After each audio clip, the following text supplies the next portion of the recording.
Dorsey from Modell Consulting, and today I want to talk about the question why, and why you need to stop asking why.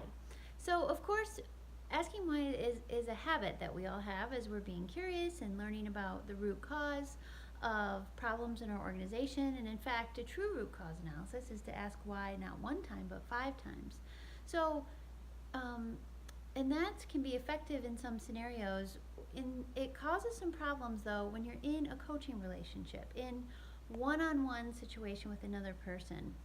So I just finished this book called The Coaching Habit, which I highly recommend. And what it talks about is 2 problems that come up when you're asking the question why. So the first one is that if you don't get the tone just right, and it can really cause defensiveness among the person you're asking and kind of come across as, why did you do that? Or why was that, what were you thinking, and kind of what's the matter with you?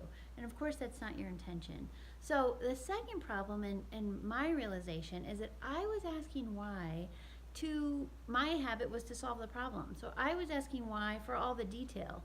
And so what I realized with a client recently is I was getting into all the backstory and the detail and the understanding, which isn't really relevant. It's not my job to solve the problem. I don't need to understand all of that. I need to help the other person kind of do their own problem solving and think through their next steps and what they're doing. But if I'm not solving it, and that's what he points out really beautifully in this book, is if you're not solving it, you don't need to know the backstory. So instead of a why question, here's some what questions that can replace that. Something to think about in the coaching relationship in terms of a different way to find out what the person you're coaching is thinking.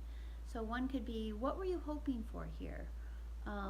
Another one is, what made you choose this course of action? And then, what's important for you here?